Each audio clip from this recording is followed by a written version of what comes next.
State routes law, give the application and limitation. तो इसके अंदर हम राउट्स लॉ को देखने वाले हैं, उसके एप्लीकेशन और लिमिटेशन को देखने वाले हैं, और उसके अंदर हम बात करने वाले हैं कुछ थोड़े से इंपॉर्टेंट क्वेश्चंस के जो कि इसके अंदर भी आते हैं और इसमें 2 नंबर्स में भी पूछे जाते हैं। उन क्वेश्चंस को भी देख लेंगे और इसको भी सॉल्व कर लेंगे, क्योंकि जो राउट्स लॉ है इन्हीं से रिलेटेड है, इन्हीं से मिलके बना हुआ है, इन्हीं का सारा कुछ है उसके अंदर। तो उसको भी हम इसके अंदर हम देख लेंगे और 2 नंबर वाले भी कुछ क्वेश्चन हमारे कंप्लीट हो जाएंगे। तो उसी के अकॉर्डिंग आज की वीडियो हम स्टार्ट करने वाले हैं।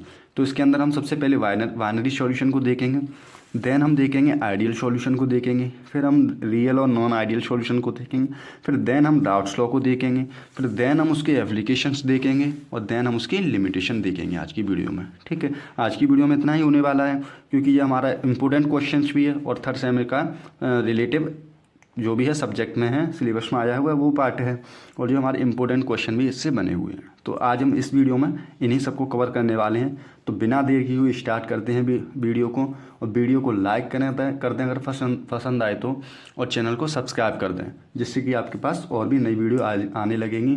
और जो भी इससे पहले की इंपॉर्टेंट वीडियो थी और जिसके बाद बनने वाले हैं इंपॉर्टेंट वीडियो, वो भी आपको इसी के डिस्क्रिप्शन में जाके, इस वीडियो के डिस्क्रिप्शन में जाके प्लेलिस्ट में मिल जाएंगे। तो बिना देर किए हुए शुरुआत करते हैं कि बाइनरी सॉल्यूशन क्या होते हैं। तो हमारे बाइनरी सॉल्यूशन जो होते हैं, बाइनरी सॉल्यूशन को अगर हम डिवाइड करें तो बाइनरी प्लस सॉल्यूशन में डिवाइड होगा। फिर जो हमारा बाय माने क्या होता है, बाइनरी और सॉल्यूशन तो डिवाइड हो गया। अब जो वाई माने क्या होता है, 2 फेस होते हैं। ठीक है, तो हम देन उसके बाद देखें, so when we mix a solute into mixture of 2 solvent then solution is called binary solution. इसके अंदर क्या दिया है, जब हम सॉल्यूट को मिक्स करेंगे 2 सॉल्वेंट में, इसके अंदर हमारा यही तो दे रखा है इसके अंदर कि जब हम सॉल्यूट को मिक्स करते हैं 2 सॉल्वेंट में तो उस जो सॉल्यूशन बनता है उसी को हम बाइनरी सॉल्यूशन कहते हैं। ठीक है, तो अगर हम देखें, अगर आपकी समझ में नहीं आया तो मैं ऐसे समझा दूं कि यहाँ पे जैसे कि हमने एक बीकर ले रखा है, ठीक है, यहाँ पे हमने वाटर भी ले रखा है, ठीक है, यहाँ पे हमने क्या लोगे आप, यहाँ पे आप एल्कोहल ले लो, ठीक है, एल्कोहल ले रखा है यहाँ पे हमने अपने 2 सॉल्यूट ले रखे हैं, ठीक है, सॉल्वेंट ले रखे हैं। अब जो ये हो गया, ये तो 2 हो गए। अब इसमें देन हम अपना अगर और सॉल्यूट मिलाएं हम, जैसे कि यहाँ पे हम मिला लेते हैं, क्या मिलाएंगे हम, यहाँ पे फिनॉल मिला लेते हैं। ठीक है, यहाँ पे अगर हम फिनॉल बनाएंगे, फिर देन अब ये 2 सॉल्यूशन हो गए। ठीक है, यहाँ पे क्या दे रखा है, मिक्सचर ऑफ 2 सॉल्वेंट। ठीक है, अब यहाँ पे हमारे 2 सॉल्वेंट तो ये हो गए। अब इस सॉल्वेंट हम तीसरा जो भी अपना सॉल्यूट डालेंगे वही बन रहा है हमारा बाइनरी सॉल्यूशन। अब हम इस बाइनरी सॉल्यूशन को देन कहीं पर ट्रांसफ़र करते हैं तो हमारा बाइनरी सॉल्यूशन है जब इन दोनों सॉल्वेंट हम तीसरा कोई सॉल्यूट मिलाते हैं, मिक्स करते हैं, जिसके बाद जो सॉल्यूशन बनता है उसी को हम बाइनरी सॉल्यूशन कहते हैं। तो ये वही यहाँ पे हमने लिख रखा है कि when we mix a solute into mixture of 2 solvent with solution is called binary solution। तो दोस्तों क्या दे रखा है, जब हम किसी 2 सॉल्वेंट में एक अपना सॉल्यूट मिलाते हैं तो जो सॉल्यूशन बनता है उसी को हम बाइनरी सॉल्यूशन कहते हैं। बहुत ही सिंपल क्वेश्चन है, यहाँ पे हमें कंफ्यूज नहीं होना है। सिंपल सी बात है, बाइनरी सॉल्यूशन किन सॉल्यूशंस को कहते हैं, तो बाइनरी सॉल्यूशन वो सॉल्यूशन होते हैं जिसके अंदर मिक्सचर ऑफ 2 सॉल्वेंट होते हैं, 2 सॉल्वेंट का मिक्सचर होता है और उसमें अपना एक सॉल्यूट मिक्स करते हैं, और जिसके बाद जो सॉल्यूशन बनता है हमारा उसी को हम बाइनरी सॉल्यूशन कहते हैं। देन हम देखें तो दिस 2 सॉल्वेंट आर कम्प्लीटली मिक्सिबल। जो हमारे सॉल्वेंट थे, पहले वाले जो 2 सॉल्वेंट थे, यहाँ पे हमने जो देखे थे, वाटर देखा तो अल्कोहल देखा था, वो क्या है, कम्प्लीटली मिक्सिबल हैं। ये हमारे 2 फेज क्रिएट नहीं करते हैं, कम्प्लीटली मिक्सिबल होते हैं, आपस में कम्प्लीटली मिक्सिबल होते हैं, कोई लेयर परफॉर्म नहीं करते हैं, कम्प्लीटली मिक्सिबल होते हैं। और ये क्या होते हैं, होमोजीनियस मिक्सचर बनाते हैं। अगर ये कम्प्लीटली मिक्स होंगे, यहाँ पे ये कम्प्लीटली मिक्स हैं, कोई भी लेयर नहीं परफॉर्म कर रहे हैं, कोई भी अपना फेस डिवाइड नहीं कर रहे हैं, तो कम्प्लीटली मिक्स है, यानी कि ये होमोजीनियस अपना मिक्सचर बना रहे हैं। तो इसमें क्या दे रखा है, this 2 solvent are completely miscible and from homogeneous mixture, यानी कि जब 2 सॉल्वेंट कम्प्लीटली मिक्सिबल होते हैं, होमोजीनियस मिक्सचर बनाते हैं, उसी को हम बाइनरी सॉल्यूशन कहते हैं। देन हम इसमें अपना सॉल्यूट ऐड करते हैं, तो जो सॉल्यूशन बनता है उसी को हम बाइनरी सॉल्यूशन कहते हैं। अगर यहाँ पे देखें तो इथेनॉल सॉल्यूशन जो है, जो सॉल्यूट है, ठीक है, into sugar and salt solution, जो मैंने बताया था कि यहाँ पे हमने अगर ले लिया शुगर ले लिया, ठीक है। यहाँ पे मान लो कि ये शुगर हो गया हमारा, एक पार्ट हमारा शुगर हो गया, दूसरा क्या हो गया सेल्ट सॉल्यूशन हो गया, दो पार्ट ये हो गए, और तीसरा पार्ट इसमें क्या लिखा है हमने इथेनॉल लिया है। अगर इथेनॉल को और करेंगे तो यही तो हमारा बाइनरी सॉल्यूशन यहाँ पे बनके तैयार हो रहा है। तो ये हमारा 2 नंबर में भी क्वेश्चन कंप्लीट हो रहा है और राउट्स लॉ के अंदर भी आता है, तो ये भी हमारा यहाँ पे कंप्लीट होता है। बहुत ही अच्छी तरीके से हमने किया है। अगर वीडियो में आपको पसंद आ रही हो वीडियो तो आप वीडियो को जरूर लाइक करें और चैनल को सब्सक्राइब कर दें, अपने फ्रेंड्स के साथ वीडियोस को शेयर कर दें और कमेंट्स करके जरूर जाएं। देन हम आगे बढ़ते हैं।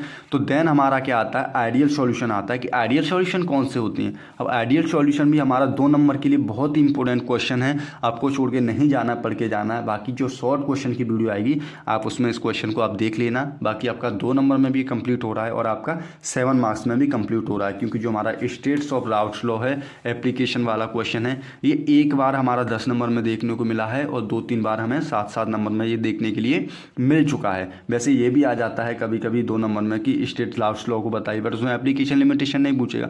बट ये 10 नंबर में एक बार आया है प्रीवियस ईयर क्वेश्चन पेपर में और 7 मार्क्स में भी 2 बार देखने को मिल चुका है। तो थोड़ा इंपॉर्टेंट क्वेश्चन है, देख के ही जाना है, इंपॉर्टेंट ही क्वेश्चन है, छोड़ना नहीं है। देन अगर हम यहाँ पे देखें तो हमने बाइनरी सॉल्यूशन को देख लिया कि बाइनरी सॉल्यूशन कौन से होते हैं। अब देन हम देखते हैं आइडियल सॉल्यूशन को कि हमारे आइडियल सॉल्यूशन कौन कौन से सॉल्यूशन, कैसे सॉल्यूशन होते हैं। तो हमारे आइडियल सॉल्यूशन कौन से होते हैं, this solution which are obeyed the Raoult's law.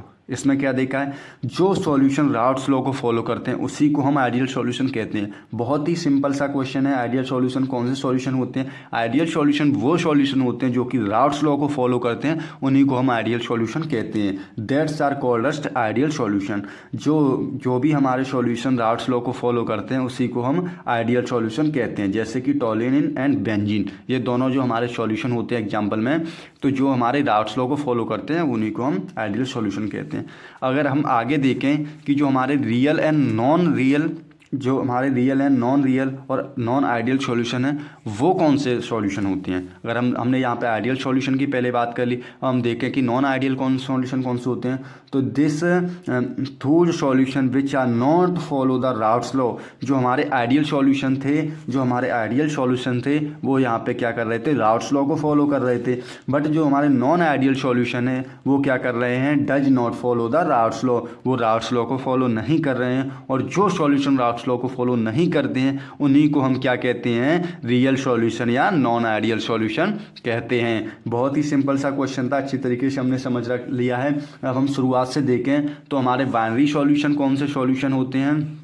हमारे बाइनरी सॉल्यूशन वे सॉल्यूशन होते हैं जिसमें कि जो 2 मिक्सचर सॉल्वेंट होते हैं और एक मिक्स करते हैं उसमें सॉल्यूट को, फिर देन जिसके बाद जो सॉल्यूशन बनता है उसी को हम बाइनरी सॉल्यूशन कहते हैं। और जो फिर हम उसके बाद देन देखें कि आइडियल सॉल्यूशन हमारे कौन से होते हैं।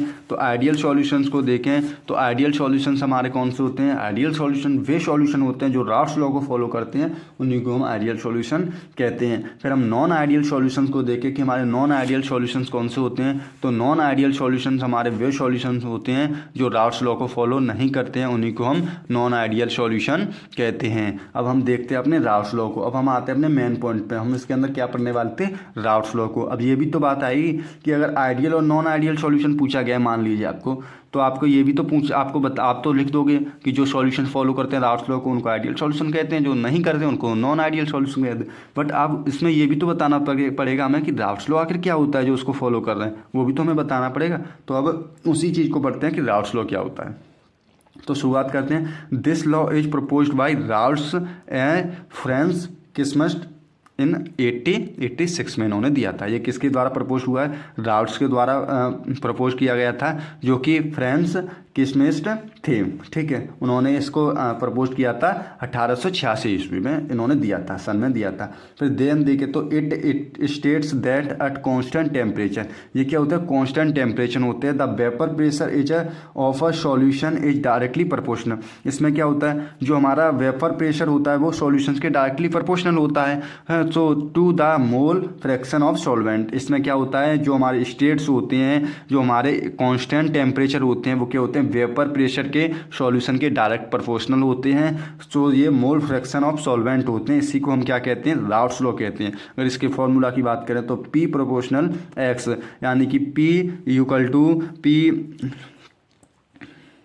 P इनवर्स एक्स जो कि हमारा फर्स्ट हुआ। फिर अगर हम इस देखें तो P हमारा क्या था, प्रोपोर्शनल प्रेशर था, और जो हमारा P नॉट था वो क्या था, constant vapour pressure of solvent था, और जो हमारा X है यहाँ पर वो क्या, हमारा मोल फ्रैक्शन ऑफ सॉल्वेंट है। तो यहाँ पे हमने अपने राउट्स लॉ को राउट्स लॉ को देख लिया। अब हम आगे बढ़ते हैं कि आखिर राउट्स लॉ में और क्या क्या होता है, अब हम उसको देखते हैं। तो हम देखें, पीछे हमने बात की थी, अब हम उसी को यहाँ पे देखने वाले हैं, थोड़ा सा एक्सप्लेन करके देखने वाले हैं कि किस तरीके से होता है। तो हमारा जो सॉल्यूट होता है उसमें क्या, जो हमारा फर्स्ट सॉल्वेंट हो गया, सेकंड सॉल्वेंट हो गया, ठीक है, ए और ये हमारा ए भी क्या हो गए, सॉल्यूट हो गए, ये हमारा सॉल्यूट है, बी भी हमारा सॉल्यूट है। अब हम इसमें देखें तो जो हम देखें तो सो फॉर ईच कंपोनेंट्स को देखें तो हमारा P1 है, P1 को अगर हम यहाँ पे लें, फॉर्मूला हमारा बनता है ये वाला, देन तो अगर हम P1 को लें तो P1 नॉट क्या होता है यहाँ पे, और P1 X1 होता है, फॉर सॉल्वेंट के लिए होता है। ये किसके लिए हो रहा है, सॉल्वेंट के लिए हो रहा है। सॉल्वेंट हमारा क्या है, ये है। और फिर जो हमारा दूसरा देखें, दूसरा किसके लिए हो रहा है, तो P नॉट 2 के लिए हो रहा है, तो X2 क्या हो रहा है, सॉल्यूट 1 बन जाएगा हमारा। सॉल्यूट 1 क्या था, हमारा सॉल्यूट 1 ये है, और सॉल्यूट 2 हमारा ये है, दोनों में हो गया। फिर हम देखें तो P3 क्या बन रहा है, P प्रोपोर्शनल 3x बन रहा है, जो कि फॉर सॉल्यूट 2 के लिए था, जो कि सॉल्यूट 2 के लिए हो गया। तो so total pressure of solution देखें, हम टोटल प्रेशर ऑफ सॉल्यूशन को हम काउंट करें तो हमारा फॉर्मूला क्या बन रहा है, P equal to P1 plus P2 plus P3, यही हमारा फॉर्मूला बनना है। देन हमारा लास्ट में ये वाला फॉर्मूला बन के तैयार हो जाता है। अगर हम लास्ट देन हम देखें तो other definition of Raoult's law, दूसरी डेफिनेशन राउट्स लॉ की देखें तो the partial vapour pressure of solution is equal to the vapour pressure, यानी यहाँ पे क्या दिया है, जो हमारा पार्शियल वेपर प्रेशर होता है वो क्या होता है, सॉल्यूशन के इक्वल होता है वेपर प्रेशर के, pure solvent and mole fraction multiplication होता है इसके अंदर। अगर हम देन उसकी बात करें हम एप्लीकेशंस की, किसके एप्लीकेशंस क्या होते हैं, तो to measure the vapour pressure of non volatile solution, जो हमारे ये किसके लिए यूज होता है, vapour pressure of non volatile solution के लिए यूज होता है। देन इसकी हम बात करें लिमिटेशन की कि इसकी लिमिटेशन क्या होती हैं, तो इसकी लिमिटेशन देखें तो फर्स्ट लिमिटेशन क्या होती है, applicable only for dilute solution, किसके लिए ये एप्लीकेबल होता है, डाइल्यूट सॉल्यूशन के लिए एप्लीकेबल होता है। देन क्या होता है, applicable to the solution containing non volatile solution, ये हमने ऊपर भी पढ़ रखा है कि ये नॉन वॉलेटाइल सॉल्यूशन के लिए कैपेबल होता है। तो देखें तो does not apply to solutes that undergo the dissociation and association, ये अप्लाई नहीं होता है सॉल्यूट और दैट अंडरगोज द, जो कि डिसोसिएशन एंड एसोसिएशन में यूज होते हैं, उसके लिए ये नहीं होता है। तो यहाँ पे हमने इस क्वेश्चन के अंदर हमने इस क्वेश्चन को यहीं पे हमने ख़त्म कर दिया अपने को, क्योंकि ज़्यादा लंबा हमें नहीं करना है। 7 मार्क्स में हमें ये देखने के लिए मिलता है और 2 मार्क्स में इसमें देखने के लिए क्वेश्चन बनते हैं।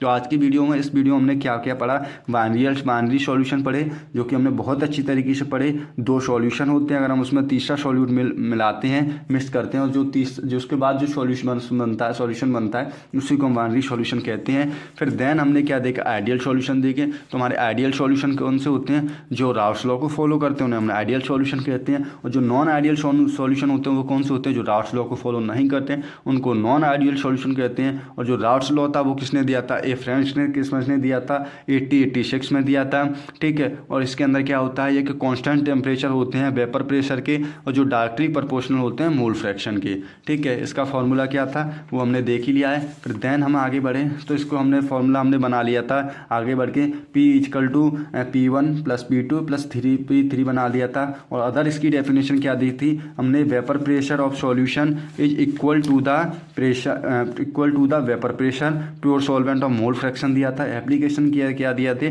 नॉन वॉलेटाइल सॉल्यूट के लिए यूज किए जाते हैं। और इसके लिमिटेशन देखें तो applicable only for the dilute solution, applicable to the solution containing volatile थे। ये इतना सब कुछ हमने देख लिया है। आपको ये नहीं समझना है कि मैंने बहुत ही शॉर्ट में कराया है, बहुत ही अच्छी तरीके से मैंने कराया, 7 मार्क्स के अकॉर्डिंग ही कराया है इसको, ठीक है। आपको चिंता करने की बात नहीं है, वो मैंने थोड़ा सा पास लिख रखा है, इसलिए आपको लग रहा हो कि इसने 2 पेज में ही खत्म करा दिया, बट ये आपका 4 से 5 पेज का क्वेश्चन बन रहा है, आंसर बन रहा है। बहुत ही अच्छे तरीके से करना, आपको इतना पास नहीं करना, उस तरीके से नहीं लिखना, थोड़ा सा लेंथी करके और लिखना है। जो क्योंकि ये मेरा ब्लैंक पेज था तो थोड़ा पास हो जाता है, और लाइनिंग का भी इशू नहीं है इसमें, इस वजह से आपको छोटा लग रहा होगा। बाकी आपको अगर वीडियो पसंद आई चाहिए तो वीडियो को लाइक कर दें, चैनल को सब्सक्राइब कर दें और डिस्क्रिप्शन में जाके व्हाट्सअप ग्रुप को ज्वाइन कर लें। आपका न्यू व्हाट्सअप ग्रुप बना है, आपको ज्वाइन करना है और उसमें आपको वीडियो की लिंक मिलेंगी। वहीं से आपको जितने भी नोट्स हैं ये वहीं उसी ग्रुप से मिलने वाले हैं। मैं यहाँ पे अपलोड नहीं करने वाला हूँ, तो आप व्हाट्सअप ग्रुप को जरूर ज्वाइन कर लें। तो आज की वीडियो में बस